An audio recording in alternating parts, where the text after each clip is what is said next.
Hello my dear student, welcome back to my channel. আজকে দেখো ভীষণ ইম্পর্টেন্ট একটা টপিক। এতদিন ধরে এমসিকিউ করলাম, এতদিন ধরে শূন্যস্থান করলাম, কিন্তু আজকে তোমাদের কলাম ম্যাচিং নিয়ে ভিডিও করছি। ঠিক আছে, এই কলাম ম্যাচিং ব্যাপারটা কি, অনেকের কনফিউজ, কলাম ম্যাচিং এটা কিভাবে করতে হয় আমি তোমাদের বলে দিই। কলাম ম্যাচিং এর যে অঙ্ক, এটা একটা ট্রিকি অঙ্ক, এটা তুমি সলিউশন করতে হয় না। এই কলাম ম্যাচিং এর অঙ্ক উইথাউট সলিউশন আমরা কমপ্লিট সলিউশন করতে পারি, মানে দেখবো, দেখে দেখে চোখের দিয়ে আমরা ক্যালকুলেশন করতে পারি। ঠিক আছে, এমন ক্লু আমাদের দেওয়া থাকে। তাহলে স্যার আমাদের জানতে হবে কোন ট্রিক ইউজ করতে হবে, এখানে কোন ট্রিক ইউজ করলে আমরা অঙ্ক খাতা করে না ছাড়াই, খাতা পেন ছাড়াই আমি কলাম ম্যাচিং করে দিতে পারবো। মাথায় রাখতে হবে স্যার, কলাম ম্যাচিং এর মধ্যে ক্লু দেওয়া থাকবে, যেখানে কোনো খাতা পেন লাগবে না। মাইন্ড দেখে দেখেই আমরা অঙ্ক বুঝতে পারবো যে এই অঙ্কটা এটা অ্যান্সার হবে। ঠিক আছে, একদম বুদ্ধি করে সেই ক্লুটা, সেই ট্রিকটা আজকে তোমাদের সামনে শিখিয়ে দেবো আমি, যে কি করে কলাম ম্যাচিং এর অঙ্ক আমরা উইথাউট পেন এন্ড পেপারে আমরা করতে পারি। ঠিক আছে, দেখো চলো, দেখো আমি আজকে কমপ্লেক্স নাম্বারটা তুলেছি। এই কমপ্লেক্স নাম্বার থেকে আমি তোমাদের কলাম ম্যাচিং দু চারটা অঙ্ক বুঝিয়ে দিই, তোমরা সব বুঝতে পেরে যাবে। ঠিক আছে, চলো, তোমরা সবাই ছায়া প্রকাশনা বই আছো, এসএনদে বই, এসএনদে বইয়ের কলাম ম্যাচিং এর দেখো অনেকগুলো অঙ্ক আছে। আমি তোমাদের 2 নম্বর অঙ্কটা তুললাম। ঠিক আছে, অনেকগুলো মধ্যে 2 নম্বর অঙ্কটা দেখো। এই যে পেজ নাম্বার দেখো, পেজ নাম্বার 347 পেজ এসএনদে বই। ঠিক আছে, 347 পেজ। ওকে, এসএনদে বইয়ের 347 পেজের 2 নম্বর কলাম ম্যাচিংটা করাচ্ছি। ঠিক আছে, চলো, এই 2 নম্বর যে অঙ্কটা আছে ভালো করে শুনবে। দেখো, স্তম্ভ এ আর স্তম্ভ বি আছে, তাই না? এখানে স্যার কি করে বুঝবো কোনটার অপশন কি হবে উইথাউট পেন আর পেপার? চলো একটু বুদ্ধি করে করবো স্যার, কিন্তু বুদ্ধি করে করলে দেখবে খুব তাড়াতাড়ি অঙ্কগুলো হয়ে যাবে। ঠিক আছে, চলো, স্তম্ভ এ তে কি কি আছে স্যার দেখো তো। স্তম্ভ এ তে আছে √5 - 2, আর 2 এ আছে দেখো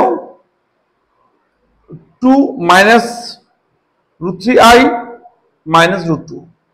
3 এ আছে স্যার দেখো 2 - i/1 - 2i তার হোল স্কয়ার। 4 এ আছে দেখো তো 1 - i তার কিউব। ওকে, আর স্তম্ভ বি তে কি আছে ভালো করে লক্ষ্য করো। আছে 1 নম্বরে আছে দেখো, তোমরা সবাই না উইদাউট পেন পেপার ছাড়াই অঙ্ক করে ফেলবে। দেখো 2 - √2 plus i/3। Okay, and B তে আছে স্যার -2 প্লাস 2i, সিতে আছে -√5 -2, আর দিতে আছে দেখো কি -1/25 2 প্লাস i ইন্টু 11। চলো, এবার স্যার দেখো আমাদের কি করে আমরা এই অ্যান্সারটা করব। দেখো এখানে বলে দিয়েছে কোশ্চেনের মধ্যে যে আর্গুমেন্ট, অর্থাৎ আর্গুমেন্ট সরি, এর অনুবন্ধী করতে হবে, কনজুগেট করতে বলছে। ঠিক আছে, এ থেকে বি তে কনজুগেট করা। যদি আমরা কনজুগেটটা নাও বলে দেওয়া থাকতো স্যার, যদি বলে না দিত তবুও কিন্তু আমরা বুঝতে পারতাম কি করে অ্যান্সারটা সহজ হবে। দেখো উইথাউট পেন পেপার কোশ্চেন মধ্যে দেওয়া থাকে এরকম করে, এই কোশ্চেন দেখে দেখে আমরা কি করে সহজে করব পেন পেপার ছাড়া। দেখে নাও একবার, আমরা পরিষ্কার দেখতে পাচ্ছি স্যার দেখো তো লেফট হ্যান্ড সাইডে স্তম্ভ এই জিনিসটা আছে না, দেখো সেম জিনিস কোথায় আছে, এখানে আছে দেখো, তাই না? সেম কিনা বলো স্যার? তাহলে চোখ বন্ধ করে বলবো যে স্যার কি হয় বলো, অনের সঙ্গে সি হবে, অনের সঙ্গে স্যার চোখ বন্ধ করে বলতে পারবো স্যার। এরকম ক্লু কিন্তু দেওয়া থাকবে, সেম টু সেম। দেখো স্যার এই যে দেখা হচ্ছে 2, দেখো তো 2 এর যে জায়গাটা আছে এই সেম টু সেম এখানে আছে কিনা দেখো একবার, আছে নাকি না বলো একবার, আছে তো? তাহলে সেম এখানে আছে, তাহলে আমরা পরিষ্কার কি বলতে পারি বলো স্যার, যে এই 2 এর সঙ্গে হবে এ। দেখো এ 1 এর সঙ্গে সি আর 2 এর সঙ্গে এ, তাহলে 1 এর সঙ্গে সি, 1 এর সঙ্গে সি আর 2 এর সঙ্গে এ। দেখো তো স্যার অপশনের মধ্যে কোথায় এটা আছে, যে 4টে অপশন দেওয়া আছে এবিসিডি করে না, সেই 4টে অপশনের মধ্যে কোথাও না কোথাও দেখো তো 1 এর সঙ্গে সি 2 এর সঙ্গে এ, 1 এর সঙ্গে সি 2 এর সঙ্গে এ কেবল মাত্র অপশন এ তে আছে। কোথায় আছে বলো, অপশন এ তে আছে। আর চেক করার দরকার নেই, আর আমরা বাকি দুটো চেক করব না। আমরা দেখো এই দুটো ক্লু দেখে আমরা সহজে বলে দিলাম স্যার যে আমাদের option A is the right answer. Clear হলো? এভাবে আমরা স্যার খুব সহজে কিন্তু সলভ করতে পারি, খুব সহজে স্যার, খুবই সহজে।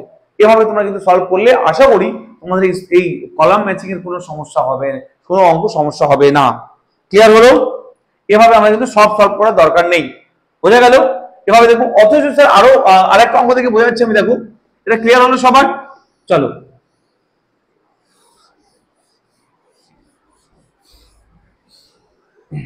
পরে অঙ্ক দেখি।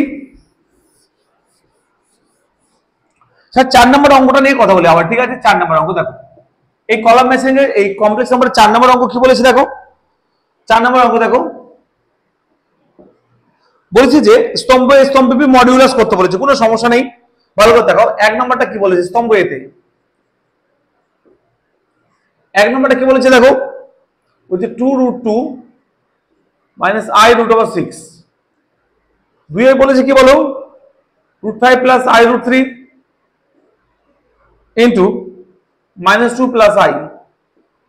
তিন নম্বরটা কি বলেছে দেখো 1 minus I by 3 minus 4i। চার নম্বরে কি বলেছে দেখো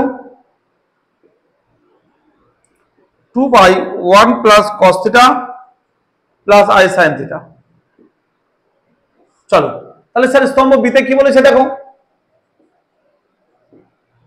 স্যার এগুলোতে টাইম একদম নষ্ট করবে না, একদম সহজ কোশ্চেন আসবে তোমাদের, এগুলো পেন ও পেপার ছাড়াই কিন্তু অঙ্ক হয়ে যাবে। দেখো বিতে কি বলেছে দেখো, বিতে বলেছে যে এ নাম্বারে বলেছে 2√10, বিতে বলেছে sec θ/2, সিতে বলেছে √14, ডিতে বলেছে √2/5। চলো স্যার এই অঙ্কটা দেখো স্যার একদম চোখ বন্ধ করে, বাচ্চা অন্ধ যারা পড়াশোনা জানে না, যারা পড়াশোনা জানে না তারাও কিন্তু হাসতে হাসতে অঙ্কটা বলে দেবে অ্যান্সার। প্রথমে তো কি হবে স্যার দেখো স্যার আমরা পরিষ্কার বুঝে গেলাম স্যার, এই যে চারটে দেওয়া আছে স্তম্ভ এতে, এখানের মধ্যে ইউনিক কে স্যার দেখো তো থিটা, স্যার এটার মধ্যে শুধুমাত্র থিটা আছে না, এগুলোর মধ্যে কি থিটা আছে কোথাও? থিটা নেই। তাহলে এখানে থিটা আছে মানে কি রাইট অ্যান্সার দেখো স্যার অঙ্কের মধ্যে স্তম্ভ বিতে দেখো থিটা কম এর মধ্যে আছে না, তাহলে চোখ বন্ধ করে বলে দাও স্যার এর মধ্যে এটা হবে, অর্থাৎ 4 এর হবে বি। একদম চোখ বন্ধ করে বলে দাও স্যার, কারণ থিটা কোথাও নেই, আর তাহলে একটা 4 এর বি ছাড়া কোথাও হবে না অ্যান্সার। ক্লিয়ার হয়েছে স্যার? অপশনের মধ্যে দেখো 4 এর বি কোথায় কোথায় আছে স্যার, 4 এর বি তিন জায়গায় আছে। আরেকটা সলভ করে দেখি চলো স্যার, যদি এটা সলভ করি স্যার কি হবে বলো তো স্যার, এটার মডুলাস মানে কি আমরা ক্যালকুলেশন করতে পারি, মাইন্ড ক্যালকুলেট। দেখো স্যার এটা স্কয়ার প্লাস এটা স্কয়ার না, আচ্ছা এটা স্কয়ার কথা হয় বলো তো স্যার, 4 দুগুণ 8 8 6 8 6 14 না, 2 আর 14 দেখো এর স্কয়ার করলে কত হবে 4, এটা 2, 4 দুগুণ 8 আর 6 8 6 14 না স্যার, তার 14 হচ্ছে এটা হবে, তাহলে 14 এখানে, তারপর সি এর দাগ একের দাগে কি হবে স্যার সি।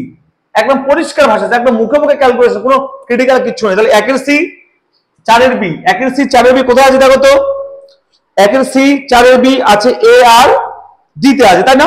আরেকটা সলভ করতে হবে, চলো এটা করে ফেলো। এটা দেখো তো স্যার, এটা যদি আমি ক্যালকুলেশন করি এর মড ইনটু এর মড, তাই না? চলো এর মড যদি করি আমি কি হবে দেখো তো, ভালো করে শুনবে, এর মড করে কি হবে 5 প্লাস 3 মানে 8, তাই না? এটা 8 হবে তো, ইনটু এর মড করলে কথা হবে বলো তো স্যার, এটা মড ইনটু এটা মড, তো এর মড করলে হবে √5 প্লাস √3 তার whole square, √5 square plus √3 square মানে কি 5 প্লাস 3 8, এটা কথা হবে বলো 4 প্লাস 1 5, তাহলে কি হবে দেখো তো √8 ইনটু √5, তাহলে কথা হবে স্যার √5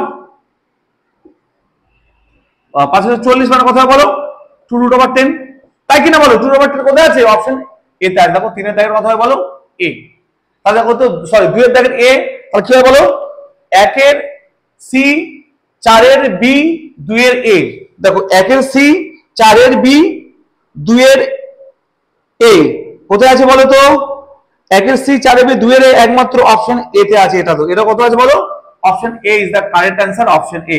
বোঝা গেল? কারণ একমাত্র অপশন এতে আছে। এভাবে স্যার আমরা মাইন্ড ক্যালকুলেশন করে ভেরি ফাস্ট আমরা অ্যানসার ক্যালকুলেশন করতে পারি, ঠিক আছে? এভাবে তোমরা কলম ম্যাচিং এর শুধুমাত্র কমপ্লেক্স নাম্বার না, প্রত্যেকটা চ্যাপ্টার তোমরা এইভাবে কলম ম্যাচিং এর অঙ্কগুলো করবে, আশা করি তোমাদের কোনো সমস্যা হবে না, ঠিক আছে? চলো আমি আজকে কলম ম্যাচিং এর ভিডিওটা দিয়ে রাখলাম, এর পরে ভিডিও তোমাদেরকে আমি শেখাবো কেস বেসটা কিভাবে করে, বা রিঅ্যারেঞ্জমেন্ট কিভাবে করে, বা তোমাদের রিলেশনশিপ কিভাবে করে, ট্রু ফলস কিভাবে করে, সব শেখাচ্ছি, ঠিক আছে? চলো আজকে এই পর্যন্ত থাক, দেখা হচ্ছে পরের ভিডিওতে। টাটা, ভালো থাকবে, ভালো করে পড়াশোনা করবে, ঠিক আছে? এই টাইপের কোশ্চেন আসবে, ভালো করে প্র্যাকটিস করবে। ওকে, টাটা।